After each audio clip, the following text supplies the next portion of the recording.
Hey everybody, it's Toni-Maree here. This is the first week of my coaching series, and what it's all about is that you get free coaching. So any questions you have, any life issues you want to solve, stress, how to be happy, anything and everything is up for grabs in these live coaching sessions. They will be every Thursday at 11 a.m. with birds, dogs, people in the background. This is about living life. So this is about real stuff. You can send me your questions via private message or email or text. The details are on the page, but the idea is, if you want to be anonymous, to send them to me that way. Otherwise, you're welcome to join me here, where we can discuss whatever you have on your mind. So here we go. So to start with, this week I'd like to talk about what if. What if? What is what if? Well, what if is that little voice that is in our head that says, well, what if you did this better? What if you fail? What if you succeed? What if they don't like you? What if you're actually ugly? What if you're actually a fat, you're just pretending and you're not as good as you think you are? What if you could climb Mount Everest and doing that means you'll actually die? Okay? So this what if is what stops us in life. This little voice in our head, it's what I call a negative Nelly, so to speak. It's like having an angel on one shoulder and a devil on the other. And the devil is the what if. So here's an example of how it might work for you. So here's something that I do, okay? So I write for Huffington Post. So I often write a blog and I sit down and I go, oh gosh, okay, what am I going to write about? I have all these ideas, I come up and settle on one, and then I start writing. And I'm one of these people who just writes everything and then goes back and reviews it.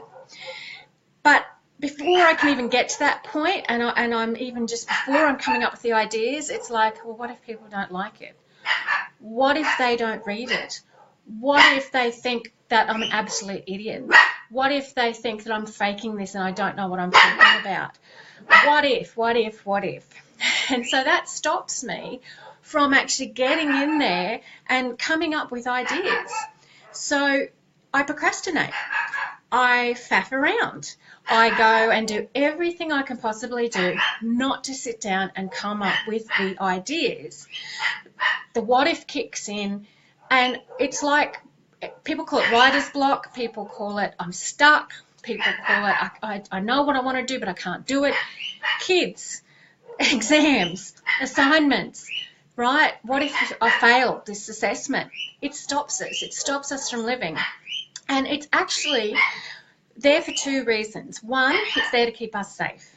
So, as you can imagine, way back in cavewoman days, there were things like saber-toothed tigers, and kids would just run, and then, oh, there's a cliff over there, don't care, I'm 3, I'm going to run right off it. So the what if worked for us.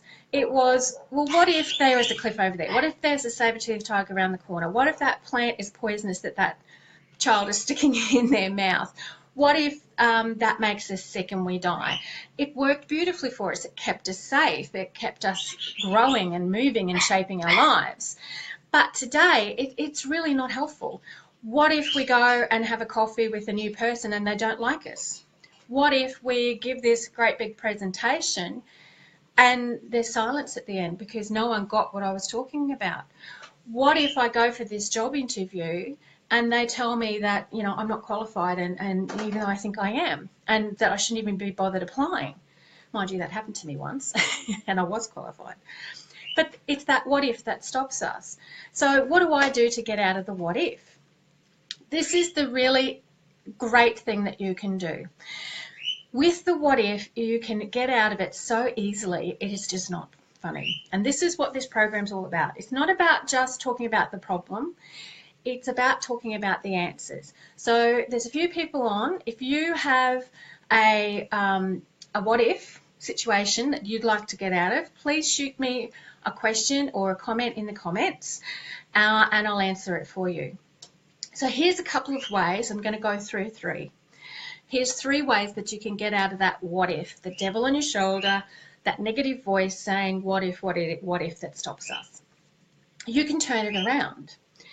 So as an example, if I'm writing and I'm having trouble coming up with ideas for a blog, or I'm halfway through the blog and I stop and it's like, oh my gosh, I can't do this, then I go, okay, well, what if the sky was purple?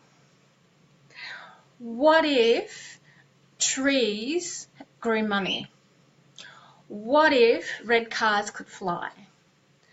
What if? So using what if in a positive way and using those kinds of silly things gets your mind thinking differently. What if I was a butterfly? What colours would I be? What if I could have dinner with any person on the planet? Who would it be and why? So you're turning it into something fun. So instead of having the negative voice in your head saying, what if these ideas are all a failure, no one wants to read my blog, I go, well, what if everyone wants to read it?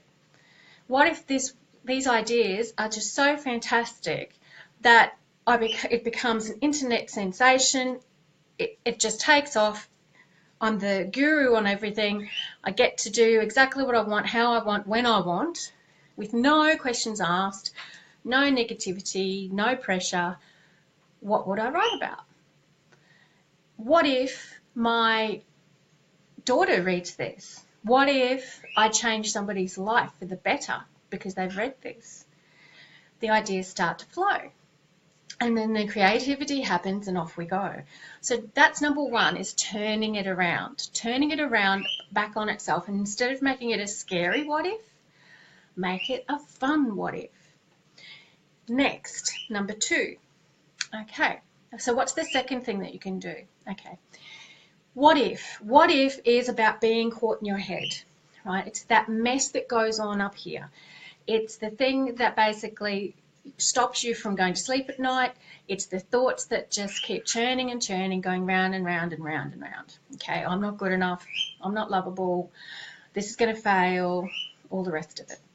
So how do you switch that off?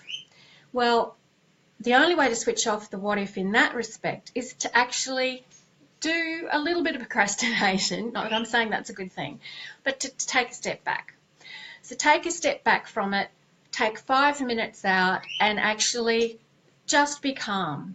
Okay, just be, whether that's calm, walking the dog, hanging the washing out, writing an article, drawing, meditation, tai chi, exercise, swimming, relaxation, whatever you love to do, take that time out and spend 5 minutes doing it. And be really mindful about how you're undertaking that action, how it makes you feel. Pay particular attention to where you feel it in your body, and you'll probably notice that when you're feeling great, you feel lighter, you smile more, your heart just feels just fabulous and warm and fluffy and all the rest of it.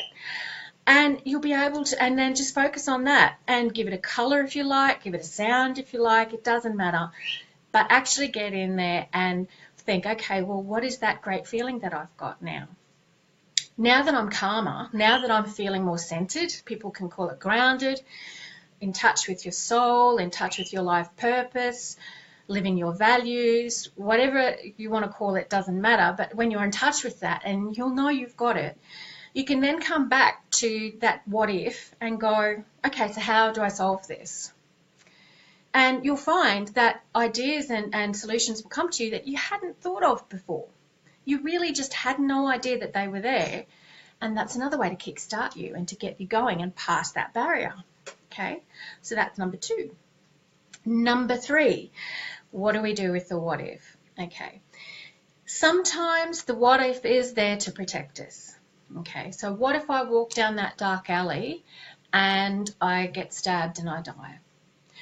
What if going on that particular holiday in the middle of nowhere in, I don't know, Afghanistan means that I get attacked? Okay, so there are what ifs that are there to serve us. There are what ifs that are there to keep us safe. But how do you distinguish between the devil on the shoulder and the angel? How do you distinguish between the good and the bad? Here's a really, really easy way to deal with that kind of what if. All you need to do is you ask yourself, is this life-threatening? In other words, am I going to live or die? Will I continue to breathe after I do this?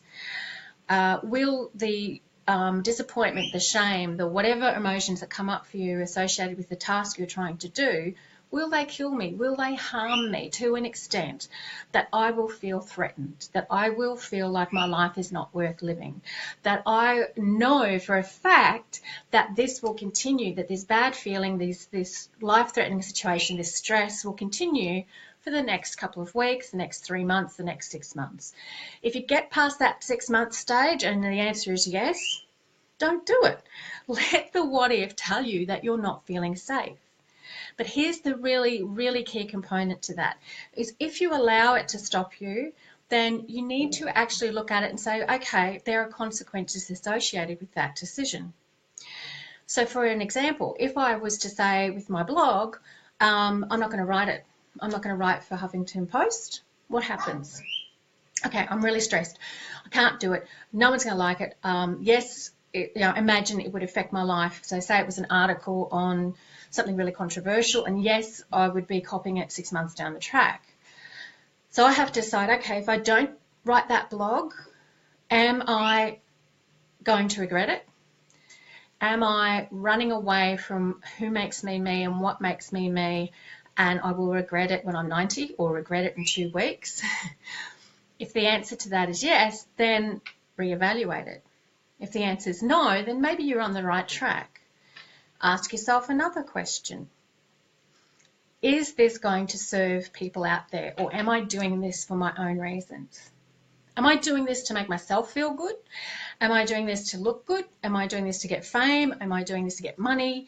Is my heart in the right place? Or am I doing it to share this with other people? Am I doing this to help others? Am I doing this to allow others to create more abundance, money, love, fortune in their lives? And if the answer comes back, yes, you are, again, reassess. And look at the consequences of that. Can you live with those consequences? And if you can, and you're an adult, then the answer is staring you right in the face. Do it or don't. Be aware of the consequences. Understand that you will feel a particular way about it, and accept that that's the way it's going to be. So if you know you're going to feel guilty about not doing it, and you're happy to accept that guilt, that's a good decision. Okay? If you aren't happy to accept that guilt, maybe it's not such a great decision, and maybe you need to reassess it. So that's 3 tips on what if. How do you solve what if? Okay, so can you remember what they were? The first one is to twist it around. Okay, so what if the sky is purple? What if I could sing a song with my favourite singer or band? Who would that band be, and where in the world would I do it? If I could have dinner with anybody on the planet, who would it be and why? What if I could be a butterfly? What colour would I be? Or turn it around, make it exciting, get that creative, joyful experience happening, and just allow yourself to experience that. Then that gets rid of some of that doubt, that fear, and you can shake that negative what if off your shoulder and move forward. The second one, take some time out. Walk away for 5 minutes. Procrastinate. Good procrastination works. Walk away for 5 minutes. Do something you really love. Be creative. Exercise. Make a cup of tea. Bake a cake. Don't care. Some people like to, ring family members or give a speech or whatever it is. Do it. Feel what it feels like in your body. Pay attention to your body. It'll probably be in your heart, your stomach, or sort of your chest area, your torso.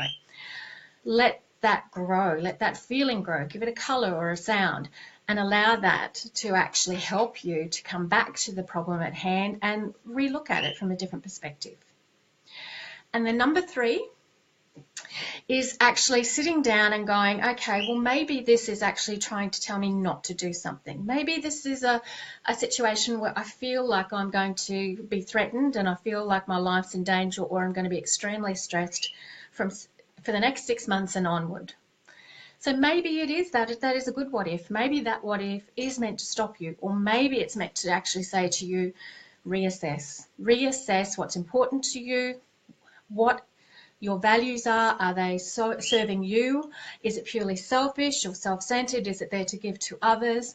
Work out what it is for you and whether or not you're happy to accept the consequences, good, bad, and indifferent. And if you are, go for it. Because then what you'll find is that even people who say, well, you shouldn't have written that, or you shouldn't have done that, or whatever, it doesn't matter as much. They won't have as big an impact on you, and you'll live life happier. So, how is that? What do you think? I'd love your thoughts. I'd love your suggestions. I'd love your criticisms, because I will be doing this every Thursday at 11 o'clock here in the Facebook group. This is me giving back to you folks for being here. So shoot me your questions. If you don't want to do them online, that's fine. Shoot me an email or a PM. I'll put my details in the comments below. Shoot me a text message and I'll answer them for you online. And your name doesn't have to be mentioned if you don't want it to be. This is about me helping you. This is about me using all of the skills that I've got, both academic and life and soul skills and intuitive skills, to help you live the life that you deserve. So this is about living better, living happier, living more joyful lives, and really not letting that negativity stuff and all the other stuff kick you in the ass and stop you from living. So thank you very much for joining me. I look forward to seeing everybody here again next Thursday with another tip or answering some questions from somebody. And until then, stay awesome. I wish you light, I wish you laughter, and I hope you smile like crazy today. Stay awesome, everybody. Toni-Maree signing out. See you next week. Bye.